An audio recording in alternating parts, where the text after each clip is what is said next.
Hoje nós queremos contar uma história. A história de alguém que veio com um coração hesitante quando foi obrigado a deixar o seu lar, seus amigos, sua família, seus pertences. Alguém que deixou para trás essas coisas, mas não deixou as lembranças de um mundo que passou.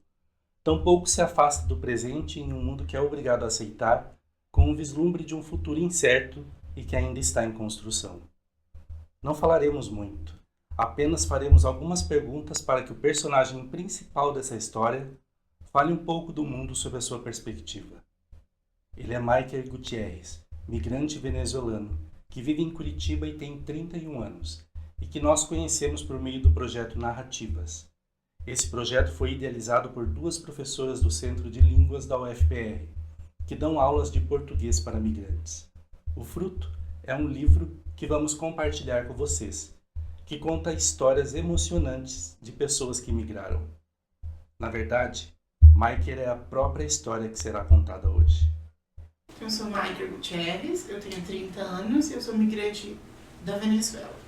Atualmente eu sou cirurgião dentista e eu moro no Brasil desde 2016. Então, Maiker, nos conte um pouquinho sobre o motivo pelo qual você veio para o Brasil e como foi a sua viagem. Então, foi em 2016. Na verdade, era uma ideia que estava sendo construída um tempo atrás, né? Tipo, antes disso, eu não sabia que seria o Brasil o destino final, mas eu saberia que teria que sair da Venezuela. A gente sempre tem um projeto de vida, né? Uma visão daquilo que a gente quer se tornar. E a situação política, econômica, social e tudo que estava acontecendo lá durante os últimos anos, assim, eu acho que a partir de 2014 começou a ficar mais complicado, foi empurrando toda uma geração, né, a considerar o futuro fora. Então, um dia eu cheguei em casa e numa conversa com a minha mãe, aquilo meio que se colocou sobre a mesa. A conversa era a seguinte, eu já estava na fase final, finalizando a minha primeira graduação, e era aí o que vem agora, o que vai ser construído daqui pra frente. E foi uma conversa assim meio rude, porque eu lembro que minha mãe foi muito clara quando ela disse, olha, eu acho que aqui não tem mais oportunidades pra vocês, né? Tipo, tudo bem, vocês não me incomodam, vocês podem ficar aqui, a casa da mãe, vocês sempre serão bem-vindos. Só que vocês têm que pensar e definir se é isso que vocês querem pra vocês. Ela falou, uma casa eu acho que você só vai ter no dia que eu morrer e você vai ter que dividir com seus irmãos, porque na situação atual aquilo não é uma possibilidade. Então pense bem se é isso que você quer. E claro que teve um pouco de influência externa também, porque eu sempre falo que 2015 foi um ano de despedidas, então todos os encontros com os amigos era para despedir um deles. Era um que vai para os Estados Unidos, um que vai para Espanha, outro que vai para Argentina, outro para Colômbia, para Chile, e assim tu sente como aquilo que era uma coisa que te pertencia, eram pessoas que estavam próximas de ti, aquilo não existe mais. Aquilo vai se desmembrando e numa hora tu cai na real de que aquilo também é tua realidade e agora tu vai ter que definir o lugar, porque os motivos tu já conhece bem, né? E foi o Brasil, a princípio não era a ideia tipo, de o Brasil ser o destino final. Era mais uma oportunidade de conhecer um país, uma cultura que é totalmente fora daquilo que a gente consome. Porque o Brasil, sim, certamente é muito grande, mas o Brasil é dos brasileiros, então o mundo lá fora a gente tem uma visão muito limitada, samba, carnaval, futebol. A gente não sabe da diversidade que existe aqui dentro, então é uma coisa que você descobre só quando você está aqui. E eu sempre tive intriga de conhecer um país que na América do Sul é o único que fala português, que tem uma língua diferente, e no meio disso alguns conhecidos, né, que estavam conhecendo o Brasil, acabou com que foi definido que seria o Brasil, pelo menos a primeira tentativa. E a partir de algumas tentativas frustradas de sair do Brasil, eu acabei ficando, né? Você comentou um pouco que a sua mãe teve essa questão de perguntar para você por que eventualmente você não teria algumas oportunidades ali no país em que você vivia. Hoje você conseguiu encontrar outras oportunidades? Com o que você tá trabalhando hoje? Como é que tá? Ah, com certeza. Olha, eu acredito que não é fácil e não vai ser fácil nem aqui, nem na Venezuela, nem em nenhum outro lugar que eu poderia ter escolhido, né? No entanto, a questão na Venezuela ela é muito mais crítica a partir do momento que você vê que não importa o quanto você se esforce, você basicamente vai trabalhar para sobreviver. Então você não tem muito como organizar planos a futuro. Você não tem muito uma visão de futuramente eu quero tal coisa, porque você vive pro dia a dia, né? Aqui também não é muito diferente, assim, principalmente quando você acabou de chegar, você não conhece muitas pessoas, você tem que começar a construir uma rede de apoio, alguém que conhecer pessoas que te orientem ou que te mostrem o caminho, tipo, como que as coisas são feitas numa sociedade que é totalmente diferente àquela que tu vem.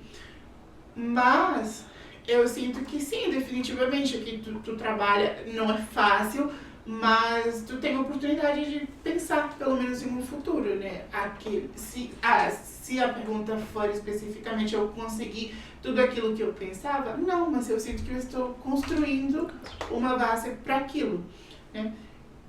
E são coisas que vêm apenas com o tempo. Você pode contar um pouquinho pra gente, então, qual que é a sua profissão hoje? Se você encontrou algum mercado de trabalho aqui no Brasil, como é que tá essa situação?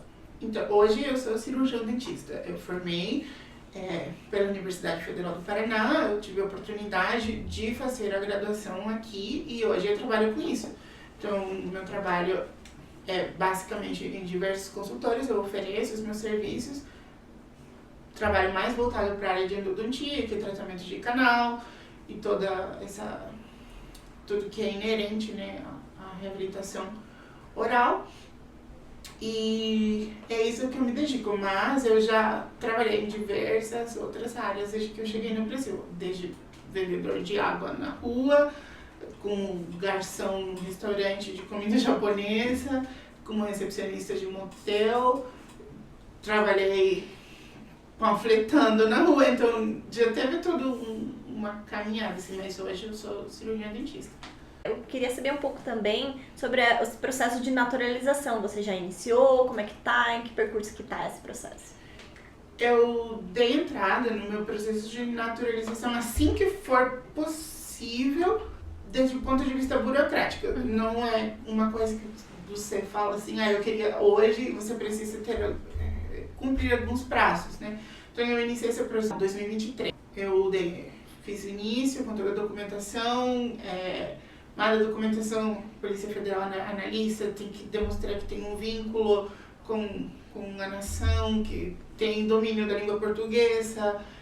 São vários documentos que não são complicados de conseguir, mas que são burocráticos, é um trâmite que demanda tempo, né? O processo atualmente está finalizado, então na teoria já tem a minuta da portaria que faz a nomeação como cidadão brasileiro, mas ainda não saiu a publicação no Diário Oficial da União, então eu estou nesse meio tempo ali, só esperando a publicação. E você acha que foi muito difícil? Quanto tempo levou esse processo? Demorou mais ou menos 1 ano e meio, porque são algumas etapas. Eu acho que é difícil se você não tem orientação correta, mas é que eu tive o grande privilégio de estar inserido num meio como universidade que me apresentava as pessoas que poderiam talvez me guiar com relação a isso. Mas não é tão simples, não é uma coisa que você consegue fazer, tipo, sozinha, sentar na frente do notebook, o seu computador e completar as faces. Então precisa de um pouco de orientação. Não foi tão difícil, mas também não é tão fácil. Entendi. Por que você escolheu Curitiba? Eu morei 1 ano e meio, assim que eu cheguei, no norte. Eu morei na cidade de Manaus. Durante esse período, aconteceram várias situações, algumas bem complicadas, bem complexas, assim, de se entender, né? E no meio disso, eu sabia que eu queria algumas coisas. Talvez nem soubesse exatamente o que eu queria, mas eu sabia o que eu não queria. E aquele lugar, pra mim, representava tudo o que eu não queria. Era muita informalidade, era um número de oportunidades muito limitadas, muito reduzidas, além de, por estar no norte, e a Venezuela naqueles anos, principalmente, está tendo uma onda migratória muito grande, também já começava a se sentir um pouco da xenofobia, do preconceito. Então, não era o que você faz ou o que você pode oferecer, mas sim qual que é a sua origem, de onde você vem. Eu comecei a sentir algumas limitações nesse sentido. Eu trabalhei também num período numa escola de línguas, então eu trabalhava cuidando da parte administrativa. E foi numa conversa com o coordenador pedagógico que ele veio conversar comigo, assim, sobre algumas coisas, né? Ele falou assim, tipo, o Brasil é mais do que isso aqui, o Brasil não se resume a isso aqui, e o que eu posso te oferecer é isso que isso aqui é o máximo que eu tenho para te oferecer. Eu acho que você tem potencial para muito mais. Então eu comecei a considerar outras cidades que são melhores para aquilo que você veio fazer aqui no Brasil. Né? E ele deu as indicações dele, que logo eu descartei. Eu não queria morar no Rio de Janeiro, eu não queria morar em São Paulo, por motivos diversos. Aí eu comecei a fazer um estudo meio que de quais seriam as cidades que ofereciam aquilo que eu almejava, né? Então eu tinha como primeiro objetivo voltar para a vida acadêmica, porque era uma coisa que eu sentia uma necessidade, né? E pensando nisso, as cidades do Sul representavam uma boa oportunidade, assim. Logo eu descartei Porto Alegre por questões de segurança e tudo mais. Florianópolis era uma cidade que almejava, estava em primeiro lugar, mas o custo de vida era meio alto para alguém que estava iniciando, então eu já tive que descartar também. Sobre a Curitiba, que era uma cidade que era bem interessante, assim, de acordo com o que eu queria, e também porque era tudo o contrário, eu representava tudo de diferente a Manaus, que era a cidade que eu morava, então eu já só de pensar assim, pelo menos é frio, não é quente, já tá ótimo. Então, foi por isso, assim, mas não foi uma decisão do nada, não foi um dia que eu acordei querendo ir pra Curitiba. Foi uma decisão bem pensada, assim, analisando tudo o que eu queria e o que a cidade tinha para oferecer. Você acha que a UFPR é uma instituição acolhedora? Eu acho que tem pessoas acolhedoras dentro da UFPR. Como instituição, eu acho que ainda tem um caminho a ser percorrido.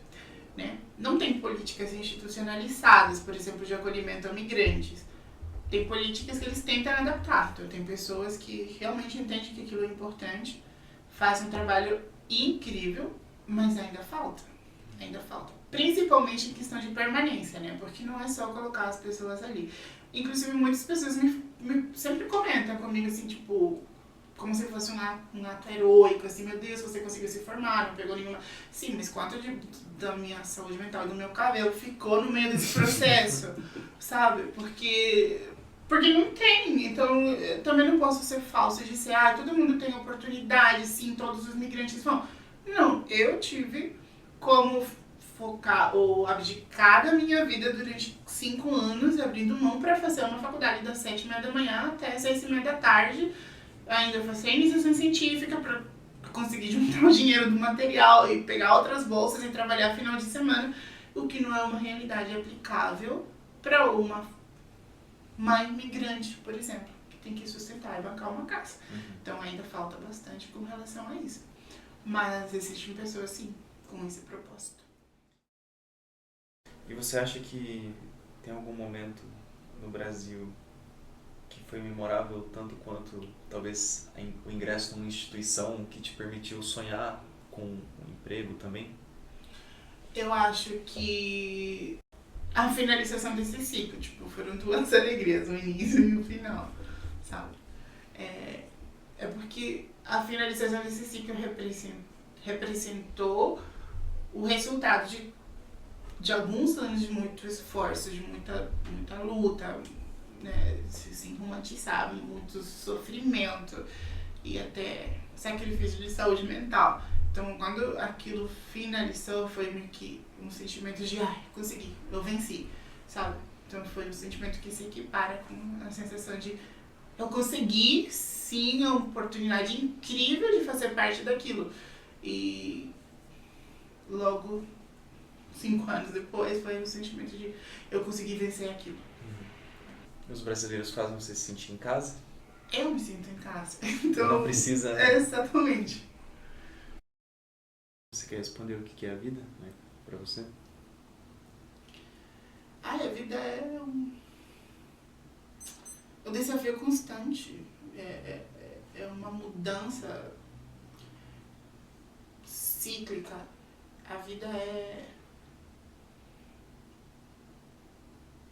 são as pessoas que te atravessam, são as histórias que se cruzam com a tua. A vida é bonita, mas é difícil.